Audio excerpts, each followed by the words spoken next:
ami Yann Moix est avec nous ce soir, écrivain et chroniqueur. Je suis très heureux qu'il fasse partie, bien sûr, de mes équipes. Merci Yann d'être là ce soir. Et c'est vrai que toi aussi, tu as vécu une tornade médiatique à un moment. C'est vrai qu'on s'est dit, et on en a parlé souvent tous les deux, c'est vrai qu'on se sent bien seul dans ces moments-là. Hein. Disons que le 21e siècle a une particularité, c'est qu'au 20e siècle, on avait le wouzou. Ouais. Aujourd'hui, on a toujours le wouzou, mais c'est un wouzou malveillant, c'est le wouzou de la haine.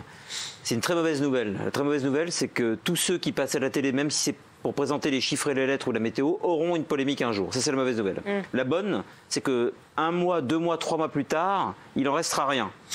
C'est ça aussi le 21e siècle. Mais il est vrai que lorsque la tourmente est là, que vous avez les chiens au basque, avant que les mouches ne changent d'âne, eh bien, vous regardez dans votre calepin qui sont les amis qui vous restent. Et j'ai eu beaucoup de chance, je dois le dire. Non seulement aucun ami ne m'a manqué, les amis, en fait, c'est comme le vin. Plus ils sont vieux, plus ils sont solides. Mais je m'en suis fait des nouveaux, dont vous, par exemple, Cyril. Et donc, c'est vrai que c'est d'une violence inouïe. On a l'impression d'être dans un lavomatique à l'intérieur, à la place du linge. Et ça secoue, et ça secoue. On allume la télévision, on voit sa tête. On allume la radio, on entend son nom.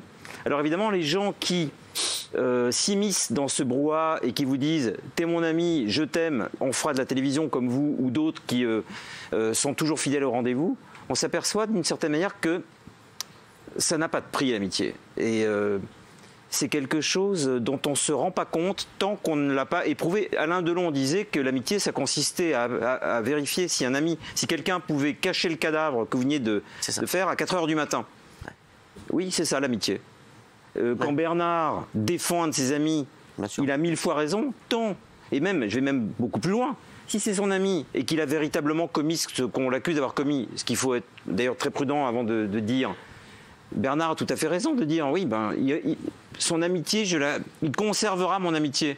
On ne choisit pas les amis en fonction de la morale. La morale n'a rien à voir avec l'amitié. L'amitié, c'est quelque chose qui échappe à tous les registres. Il y a quelque chose parce que c'était lui, parce que c'était moi. C'est pas rationnel. Yann, il y a beaucoup d'amis, enfin, que tu croyais tes amis qui t'ont tourné le dos, qui t'ont plu? Non. Ou pas du tout? Le seul ami qui m'a tourné le dos, j'ai appris qu'en fait, il était dans la tourmente, il a déclenché cette tourmente avec mon frère. Donc en fait, oui, c'est ça, c'était pas un vrai ami. Lui, c'était pas un ami, c'était un traître. Voilà, exactement. Mais non, aucun.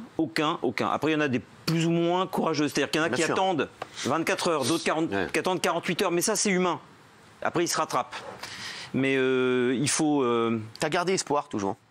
Oui, mais parce que... Même quand tu étais dans faut dire que, honnêtement, il y a quelque chose de terrible dans ces cas-là, c'est qu'on se demande véritablement si ce qui nous arrive est vrai. Ouais. C'est irréel. Les hommes politiques sont habitués à avoir ça, les hommes d'État, les hommes publics. Mais un écrivain, un artiste, un acteur, un présentateur, on n'est pas fait pour ça, a priori. Et si vous voulez, dans mon cas, il y avait un truc terrible. J'avais fait ces caricatures il y a 30 ans, mais il y a quelque chose d'horrible dans mon cas précis.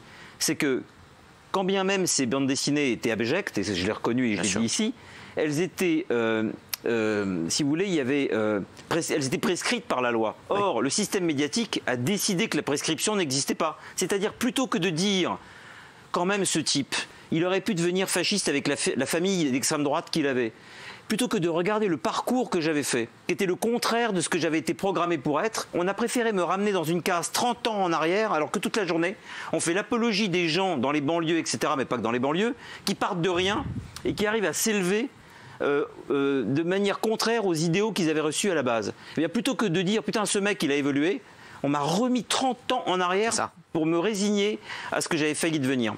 Et donc, mes amis étant intelligents, pour la plupart, je les ai bien choisis, et peut-être qu'ils m'ont moins bien choisi que moi, je les ai choisis, eh bien, ils n'ont pas été dupes. Vous voyez ce que je veux dire? Ouais.